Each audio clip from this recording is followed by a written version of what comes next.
Good morning to all of you. Welcome to knowledge on channel. आप इस channel को ज़्यादा से ज़्यादा सब्सक्राइब करें जिससे अधिक से अधिक स्टूडेंट इसका बेनिफिट उठा सकें। और आई होप अगर इस चैनल को आप शुरू से लास्ट तक देखते हैं तो आप इस चैनल के फैन बन जाओगे।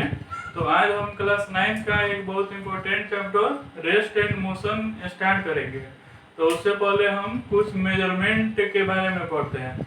तो मेजरमेंट में एक टर्म है फिजिकल क्वांटिटी। तो फिजिकल क्वांटिटी होता क्या है, तो याद रखना, ये quantity which is defined and measurable is known as physical quantity.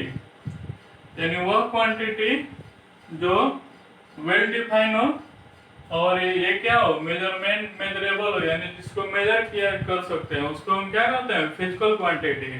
For example मास है, तो मास को हम क्या कर सकते हैं, किलोग्राम में मेजर कर सकते हैं यानी केजी में। उसी तरह टाइम है, तो टाइम को किस में मेजर कर सकते हैं, सेकेंड में। उसी तरह फोर्स है, तो फोर्स को किस में मेजर कर सकते हैं, न्यूटन में। तो ये सब तुम्हारा क्या आ जाएगा, फिजिकल क्वांटिटी। बट यहाँ पे लव है, चाहे ऑनेस्टी है या इंटेलिजेंस है, तो उसको मेजर करने का क्या होता है, कोई यूनिट नहीं ना होता है। कोई कितना स्टूडेंट इंटेलिजेंट है अपने क्लास में, तो उसको हम मेजर नहीं कर सकते हैं। तो इसलिए ये सब तुम्हारा क्या होता है, फिजिकल क्वांटिटी नहीं होता है। और फिजिकल क्वांटिटी दो टाइप का होता है। एक होता है वेक्टर क्वांटिटी और एक होता है स्केलर क्वांटिटी। यानी क्वांटिटी जो होता है दो टाइप का, एक वेक्टर और एक स्केलर। एक क्या होता है, एक quantity which have magnitude and direction both is known as vector quantity। यानी वह क्वांटिटी जिसके पास मैग्नीट्यूड और डायरेक्शन दोनों प्रेजेंट हो। जैसे यहाँ पे मान लो एग्जांपल में 40 मीटर ईस्ट है, तो उस कंडीशन में तुम्हारा मैग्नीट्यूड हो गया और ये तुम्हारा क्या हो गया, डायरेक्शन हो गया। तो उस कंडीशन में इसको हम क्या बोलेंगे, वेक्टर क्वांटिटी बोलेंगे। और the addition of vector is done by triangle law of vector। यानी जो एडिशन ऑफ वेक्टर होता है वो जनरली 11th क्लास में पढ़ना है, वो ट्रायंगल लॉ ऑफ वेक्टर के द्वारा होता है, यानी सिंपल अलजेब्रिक मेथड से नहीं होता है। और यहाँ पे स्केलर क्वांटिटी क्या होगा, तो ये quantity which have magnitude but not direction। यानी जिसके पास मैग्नीट्यूड हो लेकिन डायरेक्शन नहीं हो, उसको हम क्या कहते हैं, स्केलर क्वांटिटी। और it is added by algebraic method. For example अगर यहाँ पे 40 मीटर है, तो इसके पास मैग्नीट्यूड है लेकिन डायरेक्शन प्रेजेंट नहीं है, तो इसको हम क्या बोलेंगे, स्केलर क्वांटिटी। और इसको हम ऐड करेंगे by algebraic method. Algebraic method का मतलब जैसे 3 + 5 = 8 या 4 + 5 = 9, यानी उस मेथड से इसको ऐड करते हैं। अब यहाँ पे याद रखना ए रिप्रेजेंटेशन ऑफ वेक्टर, यानी वेक्टर को कैसे रिप्रेजेंट किया जाता है। तो यहाँ पे याद रखना कि vector is represented by arrow, यानी वेक्टर को हम किससे रिप्रेजेंट करते हैं, एरो से। एरो का जो ये वाला पार्ट है उसको हम हेड बोलते हैं, और ये वाला पार्ट जो होता है टेल होता है। यहाँ पे याद रखना कि the length of arrow represented its magnitude and head part represented direction, यानी यहाँ पे जो हेड होता है वो किसको रिप्रेजेंट करता है, डायरेक्शन को, और जो टेल होता है और जो लेंथ होता है इसका वो किसको रिप्रेजेंट करता है, मैग्नीट्यूड को। फॉर एग्जांपल अगर मान लो यहाँ पे ये नॉर्थ है, ये साउथ है, ईस्ट है, ये वेस्ट है, अगर यहाँ पे 40 मीटर है तो उस कंडीशन में मैग्नीट्यूड क्या होगा, तो इस एरो का लेंथ कितना है 40 मीटर, और इसका डायरेक्शन क्या होगा, तो एरो किस डायरेक्शन में है, तो ईस्ट में है, तो डायरेक्शन तुम्हारा क्या हो जाएगा, ईस्ट डायरेक्शन हो जाएगा।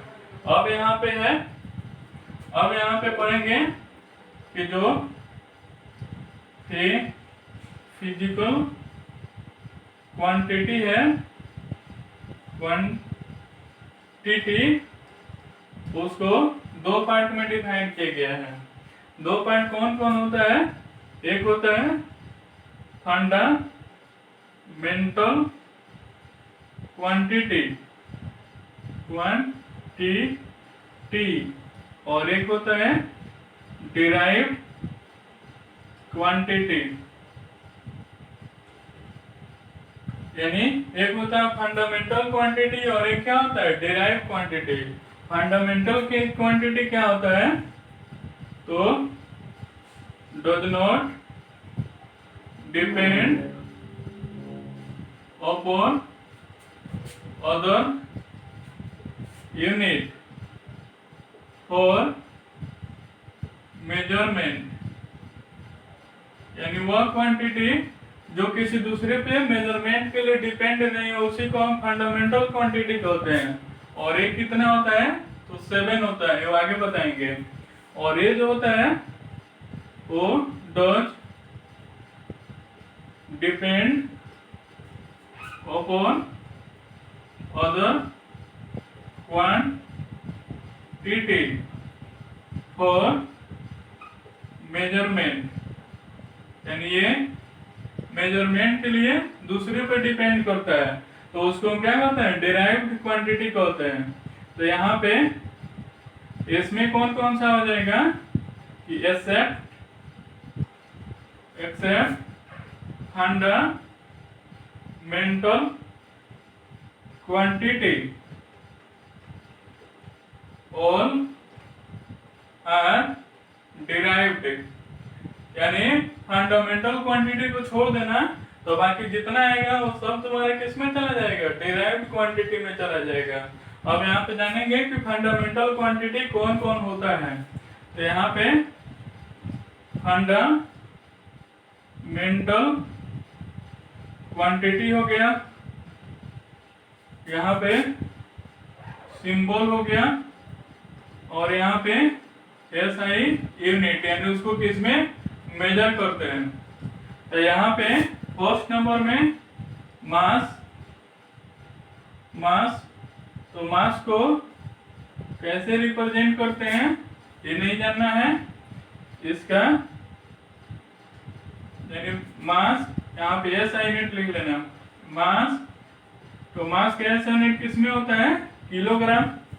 उसी तरह सेकेंड में लेंथ तो क्या होगा, मीटर, थर्ड में टाइम, तो टाइम क्या होगा सेकेंड, 4 नंबर में इलेक्ट्रिक करंट, तो क्या होगा, इसको एम्पियर में मेजर करते हैं, कैपिटल ए से रिप्रेजेंट करते हैं।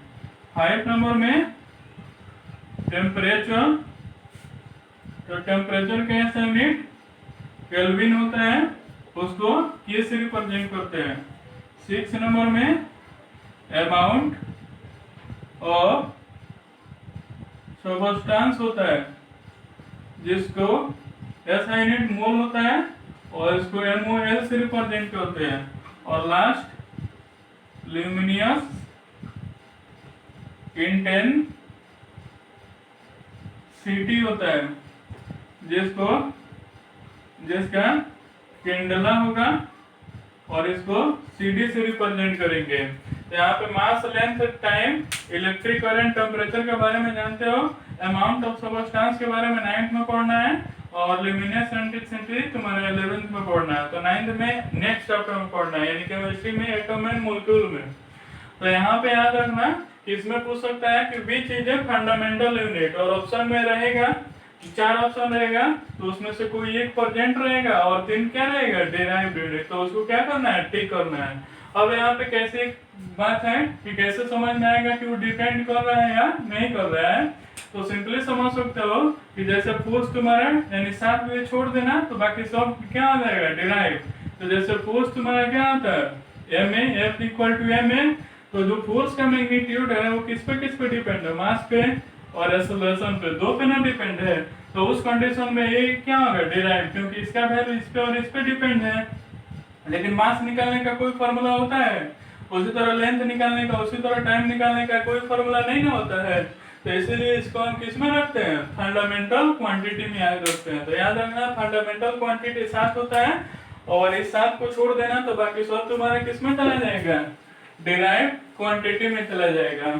अब यहाँ पे आगे पढ़ेंगे कि जैसे यहाँ पे कोई लेंथ है, तो उसको मीटर में मेजर करते हैं, सेंटीमीटर में मेजर करते हैं, किलोमीटर में मेजर करते हैं, यानी एक ही यूनिट है उसको डिफरेंट यूनिट में मेजर हम करते हैं।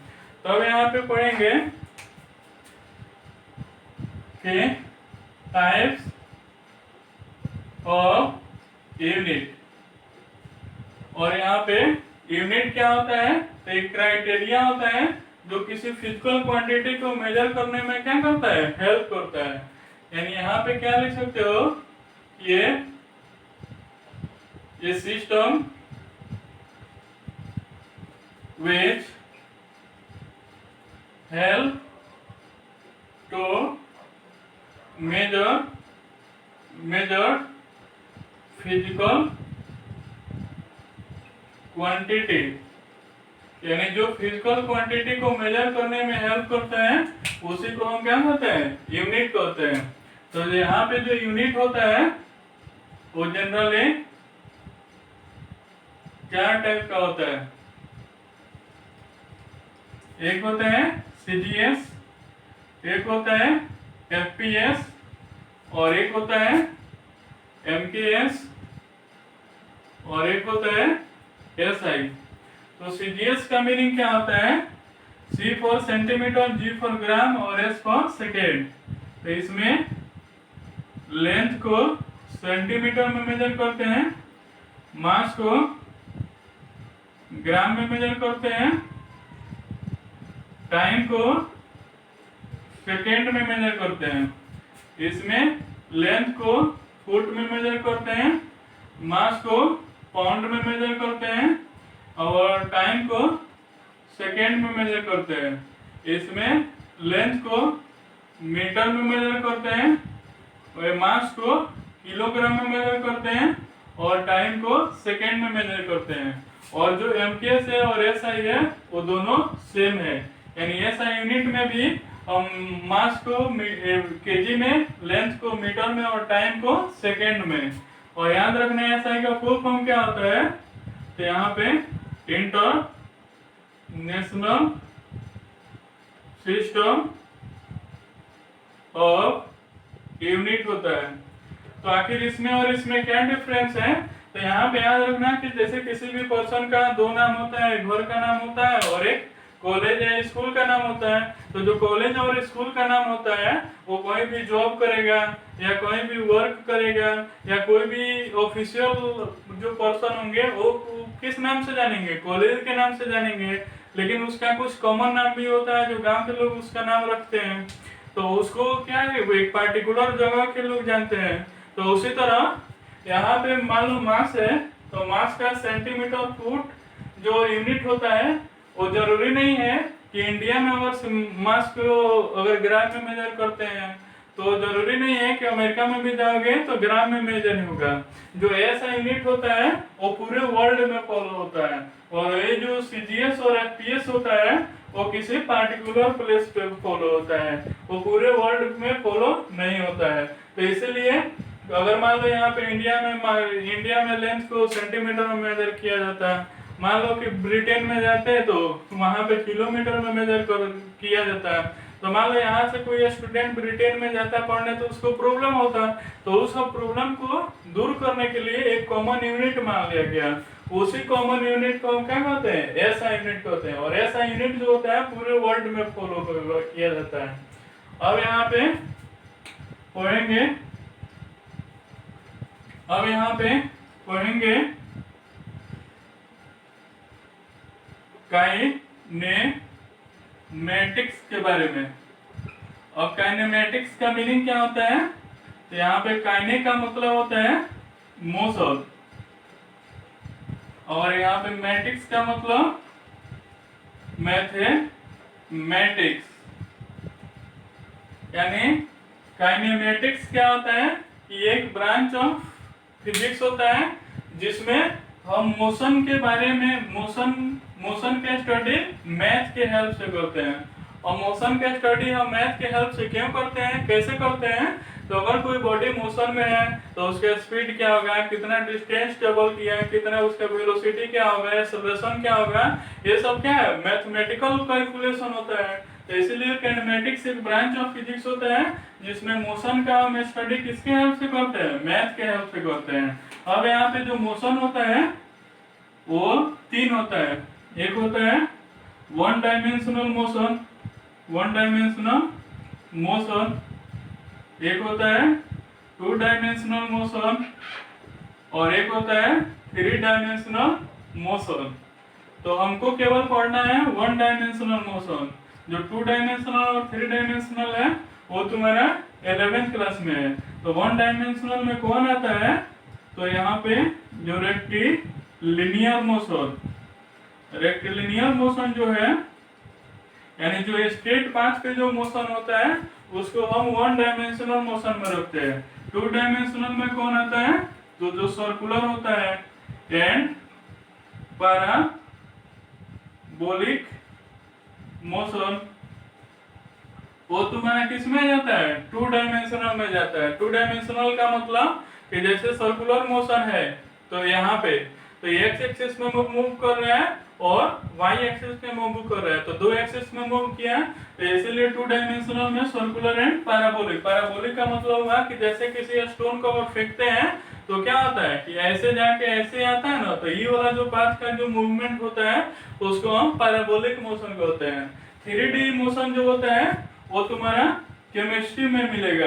केमिस्ट्री में किस में, तो जो मोशन ऑफ गैसियस पार्टिकल है, यानी कोई गैस है तो उसके जो पार्टिकल का जो मूवमेंट होता है वो एक्स एक्सिस में भी होता है, वाई एक्सिस में भी होता है, और इन दोनों के परपेंडिकुलर यानी जेड एक्सिस में भी होता है, यानी तीनों एक्सिस में मूवमेंट होता है। क्योंकि उसका पार्टिकल के बीच में जो इंटरमोलिकुलर स्पेस है बहुत अधिक होता है, फोर्स कम होता है, तो आसानी से सभी डायरेक्शन में मूव कर पाएगा। तो हमको पढ़ना है वन डायमेंशनल मोशन यानी केवल रेक्टिलिनियर मोशन के बारे में। तो उससे पहले हम जानेंगे कि डिस्टेंस और एक side displacement,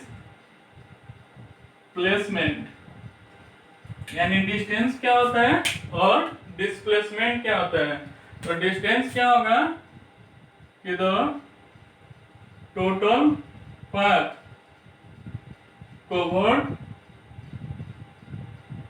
by a body is known as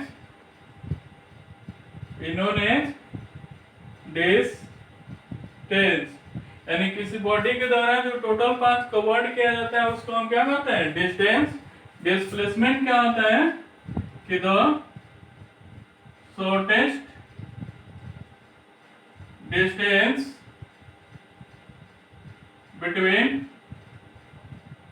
between initial and final point of a body during motion। ठीक है, यानी मोशन के अकॉर्डिंग जो इनिशियल और फाइनल पॉइंट के बीच का जो शॉर्टेस्ट डिस्टेंस होता है उसको डिस्प्लेसमेंट कहते हैं। फॉर एग्जांपल, अगर मान लो यहाँ पे ए बी सी है, ये 3 मीटर, ये 4 मीटर और ये तुम्हारा क्या है 5 मीटर है। उस कंडीशन में अगर एक पर्सन है जो यहाँ से यहाँ आया फिर यहाँ से यहाँ पे आया, उस कंडीशन में अगर डिस्टेंस पूछेगा, डिस्टेंस, तो यहाँ पे total path covered by way body, तो ए से बी आया फिर बी से सी गया, तो 3 + 4 यानी क्या आ जाएगा 7 मीटर। लेकिन अगर यहाँ पे डिस्प्लेसमेंट पूछेगा तो उस कंडीशन में क्या होगा कि shortest distance between initial and final, तो जहाँ से चलना स्टार्ट करता है वो इनिशियल, जहाँ पे स्टॉप होता है वो फाइनल, तो शॉर्टेस्ट डिस्टेंस यहाँ का क्या हो गया 5 ही ना आएगा, तो यहाँ पे डिस्प्लेसमेंट का वैल्यू क्या हो जाएगा 5 मीटर हो जाएगा। ये याद रखना कि डिस्टेंस जो है वो लेफ्ट टू राइट यानी कोई बॉडी है वो कहीं से कहीं जा सकता है, यानी इसके पास डायरेक्शन फिक्स नहीं है, तो मैग्नीट्यूड है लेकिन डायरेक्शन नहीं है, तो इसलिए it is a scalar quantity. लेकिन यहाँ पे क्या है डायरेक्शन फिक्स हो गया कि कहीं से कहीं जाएगा, इनिशियल और फाइनल के बीच का जो डिस्टेंस है वही ना वेक्टर, वही ना तुम्हारा डिस्प्लेसमेंट होगा, तो इसीलिए तुम्हारा क्या बनेगा वेक्टर क्वांटिटी हो जाएगा। इसका जो वैल्यू होगा its magnitude is always positive not negative and 0। यानी इसका जो वैल्यू होगा वो, यानी इसका जो वैल्यू होगा हमेशा कोई भी पॉजिटिव आएगा, नहीं नेगेटिव हो सकता है नहीं जीरो हो सकता है। जीरो होगा तो यानी वो बॉडी रेस्ट में रहेगा, यानी वो पोजीशन अपना चेंज नहीं किया है। तो कहीं से अगर मान लो एक कदम भी अगर आगे जाता है तो उसका थोड़ा ना थोड़ा डिस्टेंस रहेगा ना, तो इसलिए उसको यानी कुछ ना कुछ मैग्नीट्यूड होगा, तो इसलिए डिस्टेंस हमेशा पॉजिटिव होता है, नेगेटिव और जीरो नहीं होता है। लेकिन जो डिस्प्लेसमेंट होता है वो तुम्हारा पॉजिटिव भी होता है, नेगेटिव भी होता है और जीरो भी होता है। पॉजिटिव कैसे होगा, तो जैसे मान लो यहाँ से कोई बॉडी है वो यहाँ गया, यहाँ आया फिर यहाँ गया, तो ए बी सी और यहाँ पे डी, तो यहाँ पे इनिशियल ये हुआ, इनिशियल ये हुआ और फाइनल ये हुआ। तो अगर वो डायरेक्ट यानी अगर वो मोशन के डायरेक्शन में अगर फाइनल पॉइंट प्रेजेंट रहेगा, जैसे इस साइड से इस साइड जा रहा था ना, तो अगर सेम डायरेक्शन में रहेगा तो वहां पे डिस्प्लेसमेंट क्या होगा पॉजिटिव। लेकिन अगर यहाँ पे कोई बॉडी है जो यहाँ से यहाँ गया और यहाँ पे आ गया ये, तो ये तुम्हारा इनिशियल और ये फाइनल, तो ये क्या है मोशन के डायरेक्शन के अपोजिट में आ गया ना, तो उस कंडीशन में क्या हो गया नेगेटिव। और जब यहाँ पे इनिशियल एंड फाइनल जब सेम पॉइंट पे आ जाएगा तो उस कंडीशन में क्या हो जाएगा जीरो। तो याद रखना डिस्प्लेसमेंट क्या होता है 3 टाइप का, positive, negative and zero. Positive कब होगा जब कोई बॉडी मोशन के डायरेक्शन में मूव करेगा, तो उस कंडीशन में क्या आ जाएगा, पॉजिटिव डिस्प्लेसमेंट। लेकिन अगर कोई बॉडी यहाँ पे है और इस डायरेक्शन में मूव कर रहा था, वो घूमते घूमते अगर डायरेक्शन ऑफ मोशन यानी हमारे बैक साइड यानी पीछे की ओर आ जाएगा, तो उस कंडीशन में क्या हो जाएगा, नेगेटिव। अगर मान लो कोई बॉडी है जो यहाँ से चलना स्टार्ट किया और दिन भर घूमते घूमते जहाँ से चलना स्टार्ट किया था उसी पॉइंट पे आके रुक गया, तो उस कंडीशन में डिस्प्लेसमेंट क्या हो जाएगा, जीरो हो जाएगा। तो याद रखना डिस्टेंस का वैल्यू हमेशा पॉजिटिव होता है, वो नेगेटिव और जीरो नहीं हो सकता है। लेकिन डिस्प्लेसमेंट का जो वैल्यू है वो नेगेटिव, पॉजिटिव और जीरो हो सकता है। उसके बाद अब यहाँ पे डिस्टेंस और डिस्प्लेसमेंट पे कुछ क्वेश्चन है, उसको बनाएंगे। तो यहाँ पे जैसे question based on distance and displacement, तो जैसे यहाँ पे मान लो ये body goes 3 metre, body goes 3 metre north, then 4 meter south, find distance and displacement। तो इस टाइम पे जब डायरेक्शन बेसिस क्वेश्चन आएगा तो उसको एक ए याद रखना, कैसे बना लेना, ए नॉर्थ, ये साउथ, ये ईस्ट और ये वेस्ट, इससे आसानी रहेगा। तो यहाँ पे क्या है, 3 मीटर नॉर्थ है, तो ये 3 मीटर नॉर्थ में गया है। अब यहाँ पे 4 मीटर साउथ, यानी 4 मीटर साउथ आ गया, या 4 मीटर, यहाँ पे साउथ नहीं लिखे ईस्ट लिख सकते हो। तो अगर 4 मीटर ईस्ट गया तो याद रखना कि जहाँ पे टर्निंग कराएंगे वहां पे हमेशा 90 डिग्री के एंगल पे टर्निंग करना। तो ये 4 मीटर ईस्ट चला गया, यहाँ पे आया, तो इसका इनिशियल यहाँ पे था, फाइनल यहाँ पे है। तो यही क्या करना है, ये वाला इस पॉइंट पे डिस्टेंस एंड डिस्प्लेसमेंट निकालना है। तो ऐसे ही दिख रहा है कि जो डिस्टेंस होगा वो तुम्हारा क्या होगा, 3 + 4 यानी 7 मीटर, और जो डिस्प्लेसमेंट जो होगा वो क्या होगा, तो यहाँ पे 3 या 4, यहाँ पे 90 डिग्री, तो इसका स्क्वायर प्लस इसका स्क्वायर इक्वल टू इसका स्क्वायर, तो इसको सॉल्व करेंगे तो क्या होगा, 5 मीटर आएगा, तो ये 5 मीटर हो जाएगा।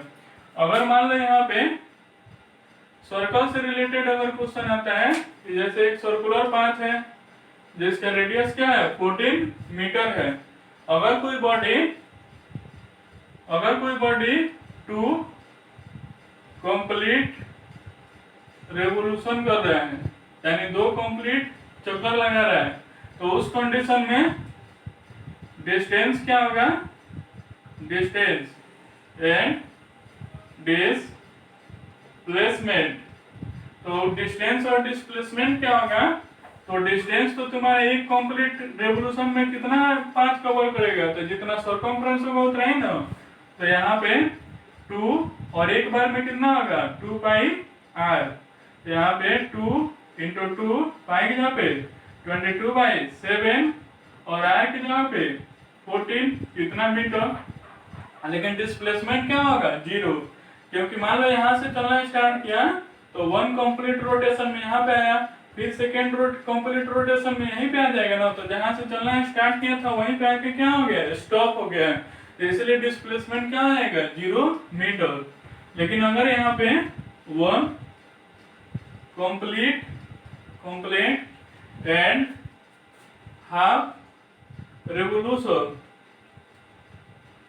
तो हाफ रेवोल्यूशन, तो उस कंडीशन में यानी 1 कंप्लीट एंड हाफ रेवोल्यूशन में, तो यहाँ पे डिस्टेंस एंड डिस्प्लेसमेंट, तो डिस्टेंस क्या हो जाएगा, 1 कंप्लीट गया तो 2 पाई r, एक हाफ रिवोल्यूशन किया है तो 2 पाई r/2, तो इसे कैंसिल, तो ये 3 पाई r, तो यहाँ पे 3 22/7 और 40, तो यहाँ पे 7 × 2 = 14, तो यहाँ पे 66 × 2 मीटर। लेकिन अगर डिस्प्लेसमेंट का वैल्यू आएगा तो जैसे यहाँ पे मान लो अगर 14 मीटर ये था रेडियस, तो अगर मान लो 1 कंप्लीट रोटेशन करेगा तो यहाँ पे आएगा, और जब हाफ जाएगा तो यहाँ पे आएगा। तो यही ना जो इनिशियल और फाइनल के बीच का डिस्टेंस हो गया, जिसको क्या कहते हैं डायमीटर। तो डायमीटर इक्वल टू क्या होता है 2r, तो 2 इंटू 40, तो यहाँ पे क्या आ जाएगा 28 मीटर हो जाएगा। अब यहाँ पे थोड़ा सा लेवल में जाते हैं। तो यहाँ पे अभी ये नहीं पूछता है, लेकिन इसको भी देख लो कि अगर यहाँ पे 1 complete and 1 complete and 1 complete and 1/3 revolution, यानी इसका मीनिंग क्या होगा कि 1/3 कंप्लीट एंड 1/3 रेवोल्यूशन, यानी इसका मीनिंग क्या होगा 1/3 रेवोल्यूशन। तो उस कंडीशन में डिस्टेंस और डिस्प्लेसमेंट क्या होगा, तो यहाँ पे डिस्टेंस और डिस्प्लेसमेंट, तो डिस्टेंस तो इजीली निकल जाएगा क्योंकि ये इसको जब ब्रेक करेंगे तो क्या होगा 4/3 रेवोल्यूशन, और एक रेवोल्यूशन में क्या होता है 2πr। यहाँ पे 4/3, 2 के जगह पे 2, पाई के जगह पे 22/7 और r के जगह पे 14 मीटर। लेकिन जब डिस्प्लेसमेंट का बात आएगा तो यहाँ पे क्या होगा कि जैसे देखो यहाँ पे अगर ये 14 मीटर है तो उस कंडीशन में कंप्लीट करेगा तो यहाँ पे आएगा। अगर 1/3 करता है तो ये जब यहाँ पे आएगा ना, यानी ये हाफ पे भी नहीं जाएगा, तो उस कंडीशन में कुछ ऐसे कंडीशन आएगा। तो जब भी हाफ वाला छोड़ के बाकी कुछ भी आए तो उस कंडीशन में क्या करना, जो कंप्लीट रहेगा उसके लिए तो डिस्प्लेसमेंट क्या होगा 0, केवल हाफ या 1/3 या 3/4 रहेगा उसी के लिए ना निकालना है। तो यहाँ पे याद रखना कि अगर जनरल फॉर्मूला अगर वो ए बी है और रेडियस r है, ये भी रेडियस क्या है r है, और इसके बीच का एंगल क्या है थीटा है। थीटा कैसे निकलेगा, तो जैसे 1/3 था तो 1/3 है तो एक सर्कल के चारों ओर तुम्हारा क्या होता है 360 डिग्री, तो 1/3 से 360 में क्या कर देंगे मल्टीप्लाई कर देंगे तो थीटा निकल जाएगा। तो उसके लिए फॉर्मूला होता है 2r sin θ/2। यहाँ पे r क्या होता है रेडियस, यहाँ पे 2 रेडियस क्या है 14। ये थीटा कैसे आएगा, तो यहाँ पे ये थीटा कैसे आएगा, तो 1/3 और 360, तो यहाँ पे क्या आएगा 120, तो यहाँ पे साइन 120/2, तो यहाँ पे 28, ये आ जाएगा साइन 60 डिग्री, और साइन 60 डिग्री का वैल्यू क्या आ जाएगा 28, ये आता है √3/2, ये 14, ये आ जाएगा 14√3 मीटर आ जाएगा। यहाँ पे नोट में याद रखना, यहाँ पे साइन रहे और 0, ये 30, ये 45, ये 60, ये 90, जनरली 10 में पढ़ना है लेकिन थोड़ा सा याद रखना। ये साइन 0 का वैल्यू 0, साइन 30 का वैल्यू 1/2, साइन 45 का वैल्यू 1/√2, साइन 60 का वैल्यू √3/2 और साइन 90 का वैल्यू 1 होता है। यानी ऐसे का इतना ही से पूछेगा। तो उस कंडीशन में हमको क्या करना है, यहाँ पे साइन थीटा का वैल्यू जैसे साइन 60 है तो साइन 60 का वैल्यू क्या है √3/2 है, तो 60 की जगह पे क्या कर देंगे √3/2 रख देंगे, 2 से क्या आ जाएगा कैंसिल। तो जब यहाँ पे 1 कंप्लीट एंड हाफ रहेगा तो सिंपली ऐसे में इस मेथड से बनाना, लेकिन 1 कंप्लीट और हाफ छोड़ के 3/4 या 2/4 या कुछ भी रहेगा, 1 हाफ छोड़ के उस कंडीशन में अगर 3/4 रहेगा तो 3/4 इंटू 360, अगर 5/6 रहेगा तो 5/6 इंटू 360, तो उससे क्या आ जाएगा थीटा निकल जाएगा, और वहां पे 2r sin θ/2 वाला फॉर्मूला पर रख देना तो उससे डिस्प्लेसमेंट निकल जाएगा। अब यहाँ पे है एक है स्पीड और एक है वेलोसिटी। तो ये क्या होगा कि the rate of change of distance per unit time during motion। यानी अगर किसी बॉडी का डिस्टेंस टाइम के रिस्पेक्ट में चेंज हो रहा है तो उसको हम क्या कहेंगे, स्पीड। तो स्पीड इक्वल टू हो जाएगा डिस्टेंस और बाय टाइम, यानी स्पीड इक्वल टू हो जाएगा distance by time.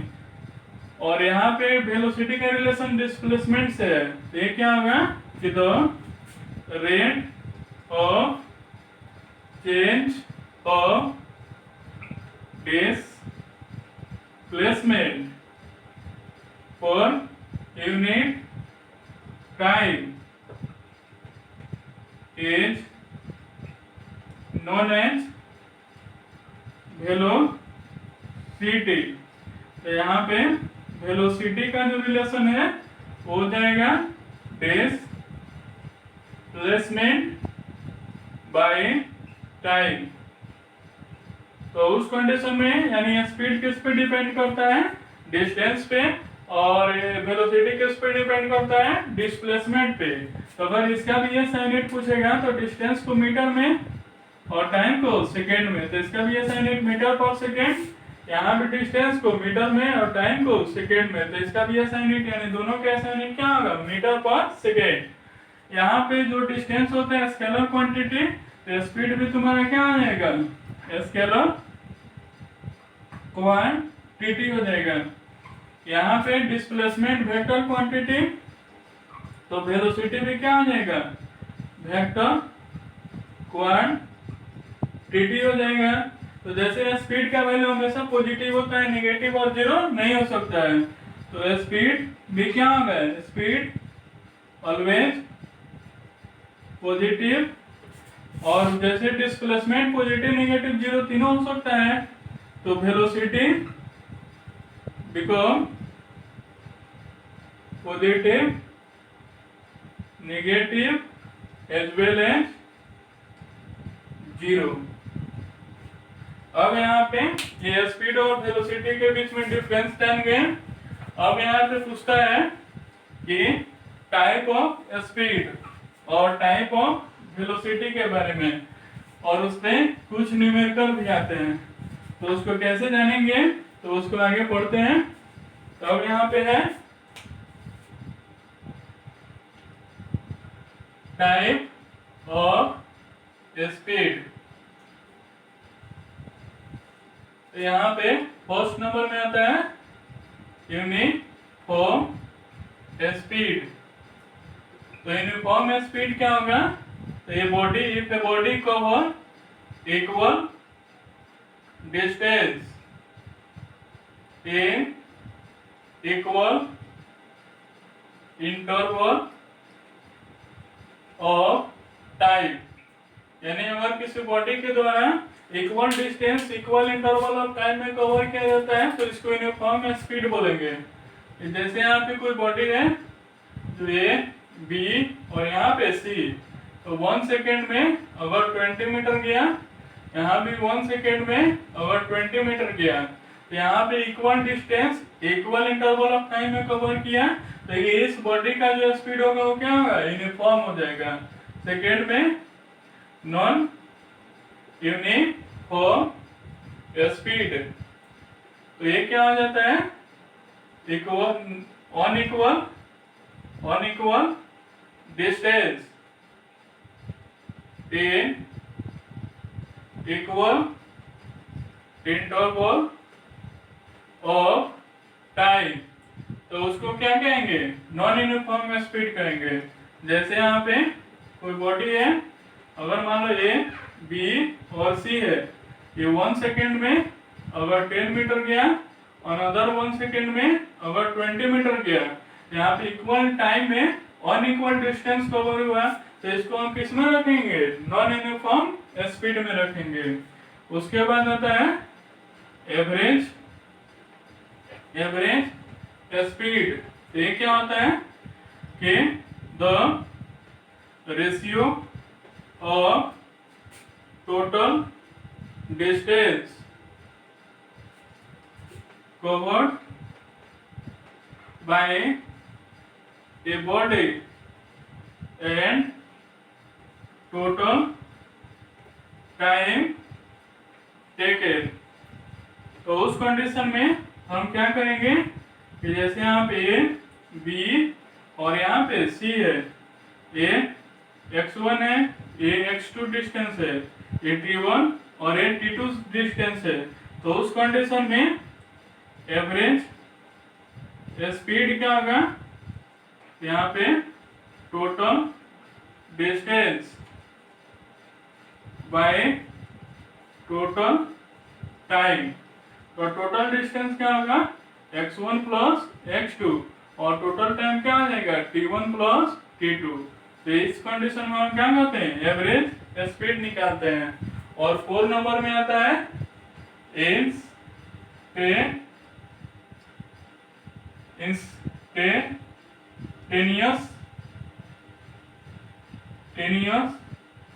Speed.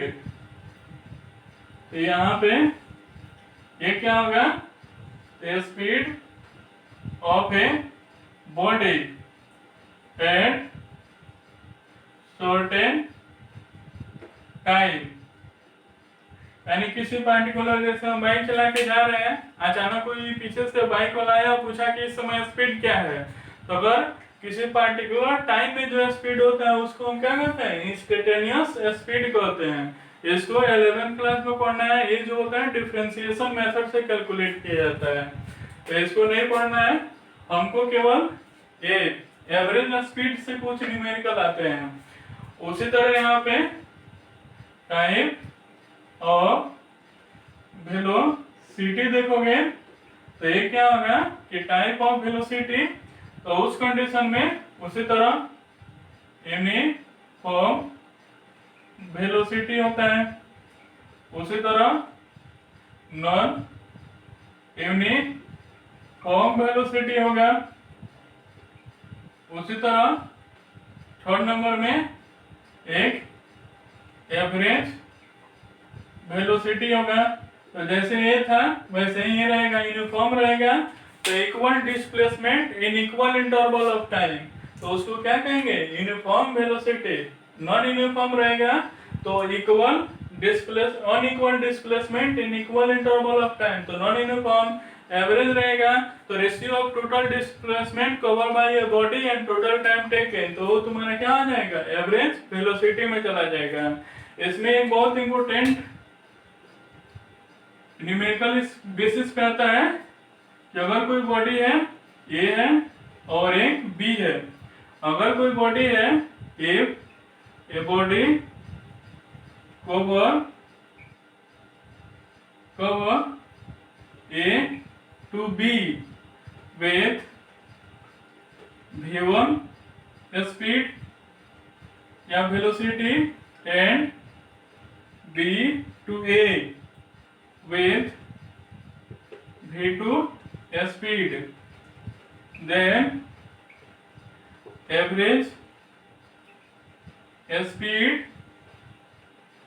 Equal to होता है 2v1 v2 bye v1 plus v2। यानी अगर कोई बॉडी है जो a से b v1 स्पीड से गया और b से a v2 स्पीड से रिटर्न आया, यानी जहां भी इक्वल डिस्टेंस वाला बात कहेगा कि जैसे if A body cover half of a journey with v1 speed and another half of a journey, तो यहाँ दोनों में डिस्टेंस क्या हो रहा है इक्वल हो रहा है। तो फर्स्ट को v1 मान लेना, सेकेंड को v2 और इस फॉर्मूला पर रख देना। एक ऐसे आता है, यानी इसका एक ऐसे आता है, तो उस कंडीशन में एवरेज स्पीड इक्वल टू होता है total distance by total time.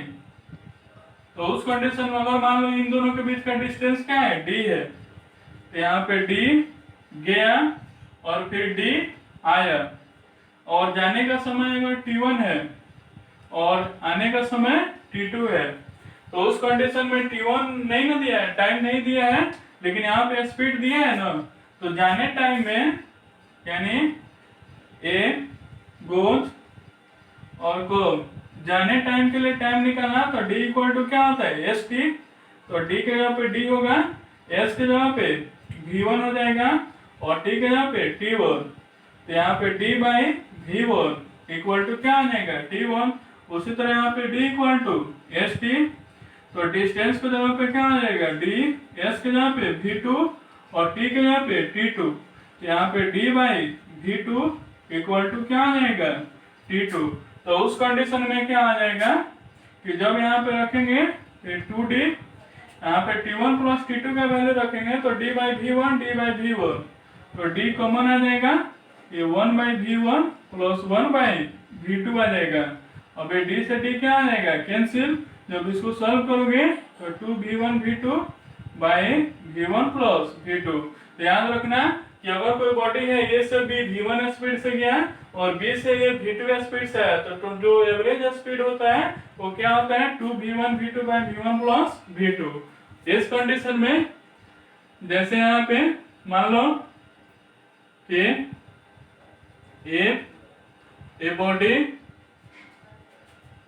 goes A to B with 12 meter per second and B to A with 24 meter per second. Calculate average speed और एवरेज वेलोसिटी। तो उस condition में कैसे calculate करेंगे, तो average speed क्या हो जाएगा, तो हाफ ऑफ जर्नी है यानी डिस्टेंस क्या है इक्वल है। तो उस कंडीशन में फर्स्ट वाले को v1 मान लेना यानी 12 मीटर पर सेकेंड, सेकेंड वाले को v2 मान लेना यानी 24 मीटर पर सेकेंड। उस कंडीशन में जानते हो कि जो एवरेज स्पीड जो होता है वो क्या होता है 2v1 v2 by v1 plus v2। अब इस फॉर्मूला पर रख लेना, ये किसमें आएगा मीटर पर सेकेंड में आएगा।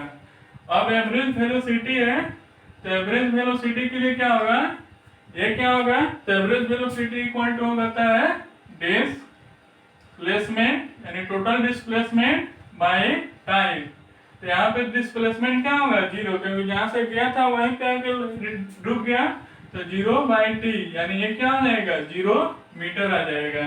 उसी कंडीशन में नोट में याद रखना कि कभी स्पीड हमेशा यानी कोई भी न्यूमेरिकल सॉल्व करते हैं तो हमेशा ऐसा यूनिट में सॉल्व करते हैं, यानी हमेशा स्पीड मीटर पर सेकेंड में रहेगा।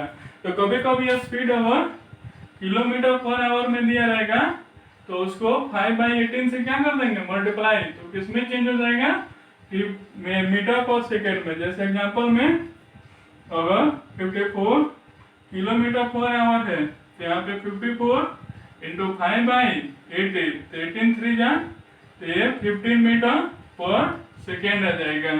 जैसे यहाँ पे मान लो कि अगर कोई बॉडी है, अगर कोई बॉडी है ए से बी, ठीक है, अगर कोई बॉडी है जो ए से बी 20 मीटर और वो कितना में जा रहा है, मान लो 3 सेकेंड में जा रहा है, और उसके बाद 3 ए से बी तुम्हारा 3 सेकेंड में जा रहा है, या अगर मान लो यहाँ पे ए बी सी और सी है, उस कंडीशन में ये जो है अगर 10 मीटर अगर 54 किलोमीटर पर आवर से जा रहा है और ये 20 मीटर अगर 72 किलोमीटर पर आवर से जा रहा है, और हमको क्या करना है एवरेज स्पीड निकालना है। तो ये जो मोशन है वो तुम्हारा क्या है रेक्टिलिनियर मोशन है, तो उसमें एवरेज स्पीड या एवरेज वेलोसिटी दोनों क्या होगा सेम होगा वेलोसिटी, क्योंकि उस कंडीशन में ये स्पीड और वेलोसिटी स्ट्रेट लाइन की कंडीशन में क्या होता है, सेम होता है। अब उस कंडीशन में क्या होगा, टोटल डिस्टेंस, तो total distance 10 metre plus 20 metre, और टोटल टाइम, तो मान लो यहाँ पे T1 है T2, यानी यहाँ पे T1 समय लगा और यहाँ पे T2 समय लगा। अब T1 T2 कैसे निकलेगा, तो जैसे D इक्वल टू क्या होता है ST, तो D की जगह पे क्या होगा 10, S की जगह पे 54 इंटू 5/80 इंटू T1, यहाँ पे निकालेंगे तो D इक्वल टू ST, तो D की जगह पे 20 और S की जगह पे तुम्हारा 72 इंटू 5/18 इंटू T2, तो इसे क्या आ जाएगा T1 और T2 का वैल्यू निकल जाएगा और इसका वैल्यू इसमें पुट कर देना, तो उसे एवरेज स्पीड निकल जाएगा। इसमें एक चीज याद रखना, पीछे छूट गया था, किसी कॉम्पिटिटिव एग्जाम 1 नंबर में आता है कि डिस्टेंस और डिस्प्लेसमेंट में क्या रिलेशन है, तो याद रखना कि जो डिस्टेंस का वैल्यू होता है ऑलवेज ग्रेटर या इक्वल होता है डिस्प्लेसमेंट के, यानी यहाँ पे जो डिस्टेंस का जो वैल्यू होगा हमेशा डिस्प्लेसमेंट से ग्रेटर होगा, एक कंडीशन में इक्वल होगा, यानी in case of rectilinear motion distance and displacement are equal. बाकी हर कंडीशन में क्या होता है, डिस्टेंस हमेशा डिस्प्लेसमेंट से ग्रेटर होता है। तो आज कोई भी फिजिक्स का जनरली एक न्यूमेरिकल बुक आता है स्टैलिन मल्होत्रा का, या कोई भी फिजिक्स का कोई न्यूमेरिकल बुक खरीद लेना, अभी तक जितना पढ़ाया उसको एक बार सेल्फ स्टडी कर लेना, और उसके बाद डिस्टेंस, डिस्प्लेसमेंट, स्पीड और वेलोसिटी का न्यूमेरिकल सॉल्व करना। आशा करते हैं कि इसका ये वीडियो देखने के बाद और बुक को पढ़ने के बाद वो जो न्यूमेरिकल होंगे कन्फर्म में सॉल्व हो जाएगा। इसके बाद जो है एक्सेलरेशन, उसको हम नेक्स्ट वीडियो में पढ़ेंगे।